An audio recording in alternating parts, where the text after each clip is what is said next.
देश में VIP culture की तो बहुत लेगेसी है और आई हैव नोटिस्ड उसके बारे में काफ़ी बात होती है। कैसे उसको ख़त्म किया जाए, आपका क्या कहना है उसके बारे में?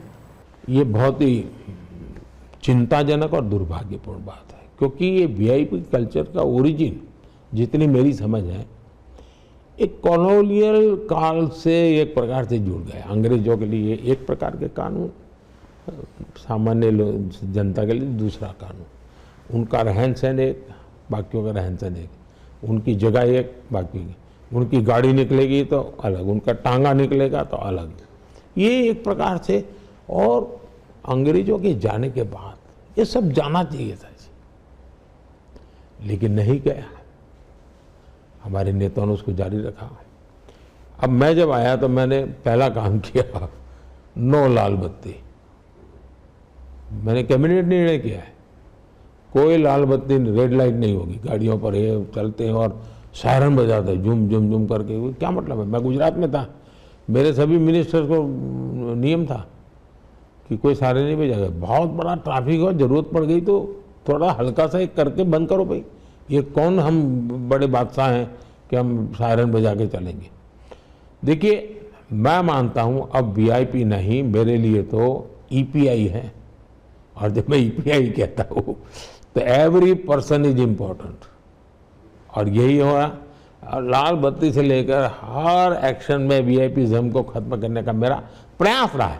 कुछ चीज़ें जरूरत पड़ती हैं, वो तो मैं समझ सकता हूँ कि एकदम से आप ये चाहोगे कि भाई देश के राष्ट्रपति जी ऐसे फुटपाथ पर पैदल चले जा रहे हैं, ऐसा तो मैं नहीं चाहूँगा। ये कोई तरीका ठीक नहीं है।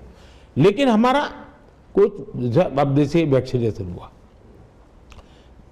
जीवन मरण का सवाल था कोविड का, मैं भी वैक्सीन ले सकता था, लेकिन मैंने तय किया कि मेरा जो नियमों में नंबर लगेगा उसी दिन मैं जाऊंगा। और मैंने तब तक वैक्सीन नहीं लिया था। इतना ही नहीं साहब, मेरी माताजी 100 साल की हुई। मेरी माताजी का स्वर्गवास सरकारी अस्पताल में हुआ।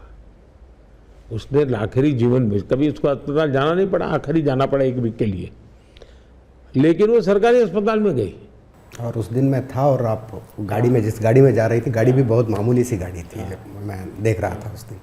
और उसकी अंत्येष्टि भी जो सरकारी स्मशान गृह होता है पब्लिक का, वहीं किया। तो वीआईपी कल्चर के खिलाफ मैं अपने व्यवहार से जितना कर सकता हूं मैं करता हूं। और मैं मानता हूं, अब जैसे रिपब्लिक डे परेड, हमारे इन्वाइटीज कौन होते हैं? मैंने, जिन्होंने सेंट्रल विस्टा बनाया ना, इन सबको मेरा स्पेशल गेस्ट बनाया था। मैं यूनिवर्सिटी में जाता हूँ कॉन्वोकेशन के लिए, तो मैं यूनिवर्सिटी वालों को कहता हूँ कि पहली 50 सीट मेरे गेस्ट के लिए चाहिए। तो कहते हैं कि 50 सीट साहब, तो उनको ज़रा ये रहता है कि 50 सीट। मैं 50 सीट मांगता हूँ, और फिर मैं कर रहा हूँ उस यूनिवर्सिटी के नज़दीक में जो झुग्गी झोपड़ी होती है, वहाँ जो स्कूल होती है, उन बच्चों को मैं कॉन्वोकेशन में बैठाता हूँ। Seeing is believing. उसी समय उसके मन में होता है, मैं भी कैसे ऐसा टोपा पहन के जाऊंगा, मैं भी ऐसा कुर्ता पहन के जाऊंगा, मैं भी ऐसा सर्टिफिकेट लूंगा। ये मैं संस्कार करता हूँ। तो मेरे लिए